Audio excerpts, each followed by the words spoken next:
Today, I'm going to attempt something that I've never actually tried before, and that is to improvise an entire song without actually being able to hear the notes that I'm playing. And before I do that and either succeed or fail, I'm going to explain the 4 things that I'm going to be thinking about in order to give myself a chance at making this sound good. So let's get into it. So first, let's silence the piano. Usually in these videos, I hear the piano through my in-ear monitors, and you can hear that if I do this. So let's get rid of those. So now all I can hear is the sound of my fingers. However, the sound of the piano is still being recorded. So afterwards, I can add the sound back. So even though I can't hear anything, you can. So the first thing that I'm going to be thinking about in order to be able to improvise a song is the structure of the song. Most popular pieces of music have a verse-chorus structure, and it's usually formatted in something like intro, verse, chorus, a bridge, and then a chorus, or something similar to that. This means that if I have a set of chords that I'm going to use for the verse, I can bring that back every verse, and if I have a set of chords for the chorus, I can bring that back every chorus. A good example of this would be the 4-chord sequence that is in most pop music.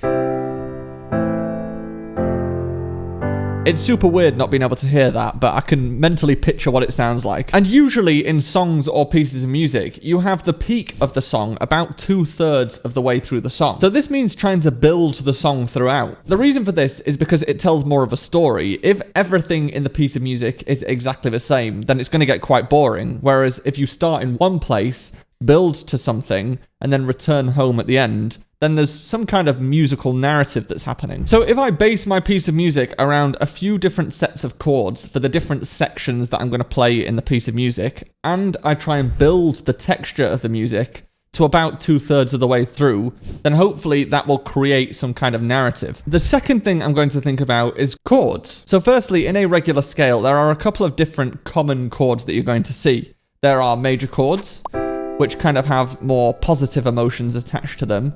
And then there are minor chords, which kind of have more negative emotions usually attached to them. By knowing the type of chord I'm playing, I can associate that with a kind of feeling. For example, if I play a major 7th chord, to me that has like a soft jazzy quality to it. And even though I can't actually hear the chord, I kind of can picture the feeling that that's giving. And the same for minor 7th chords. They also sound kind of jazzy, but they have a more firm kind of sound to them.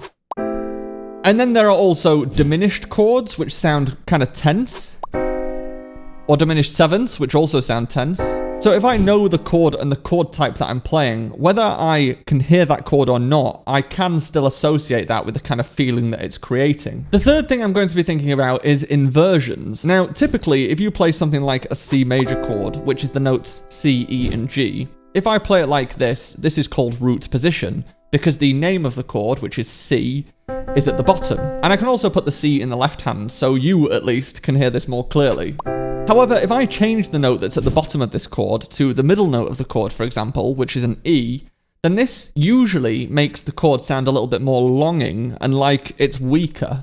And if I put the top note of the chord in the bass, then this also sounds kind of strong, but it's much weaker than if the root note was in the bass. So knowing the specific chord I'm using and the inversion that I'm playing that chord in can give me a very specific quality of sound. And so the fourth thing that I'm going to be thinking about is the texture. And by texture, really all I mean is how many notes am I going to play? Am I going to play a single line melody like this? Or am I going to play big, thick chords like this?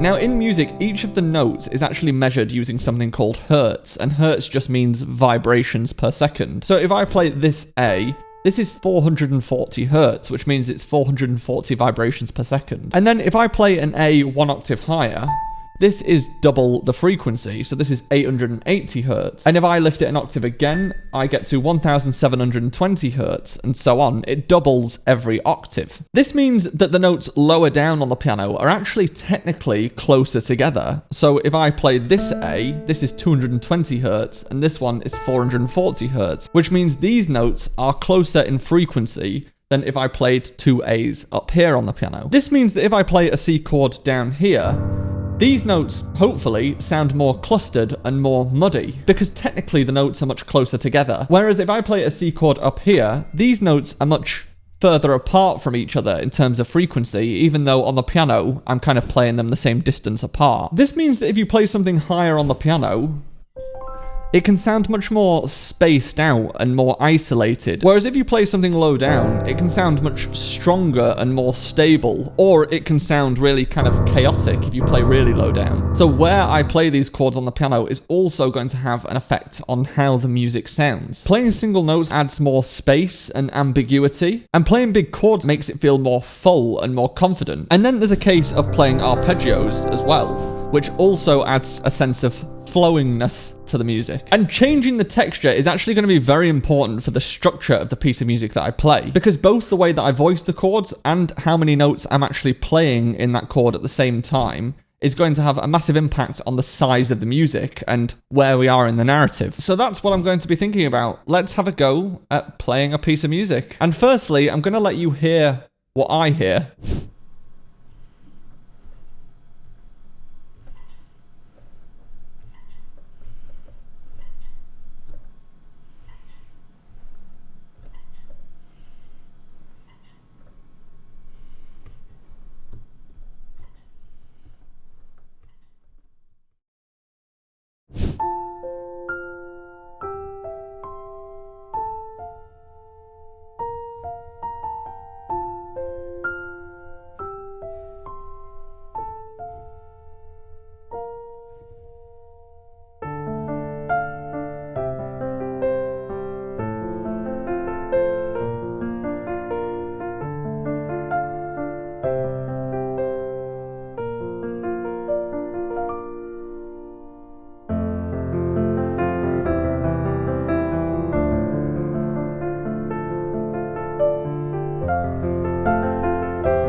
I mean, that was incredibly strange to do. It was actually really quite difficult because I'm hearing my fingers move quite rhythmically, and it's making me want to turn the piece into something much more rhythmic than I originally intended. Hearing this, it definitely kind of changes the way that you play, and also not actually being able to hear what I'm playing meant that I felt like I couldn't take as many risks with my playing, because if I took a risk and it didn't sound good, I wouldn't really know, and therefore you could end up with something that sounded terrible. But hopefully that also shows that understanding music actually plays a massive part in your ability to play the piano. And this is the same if you are reading a piece of music. Essentially, if you are reading a piece of music, you're trying to picture how that sounds in your head. Very much how I just tried to picture what it sounds like in my head while not being able to hear it. So if you understand in a piece of music that you're reading, the chords you're using, the inversions, the texture of the piece of music, before you've even really played it, then that can really help you play and interpret music much better. But let me know how you think I did in the comments. And if you want to actually learn how to properly sight read, then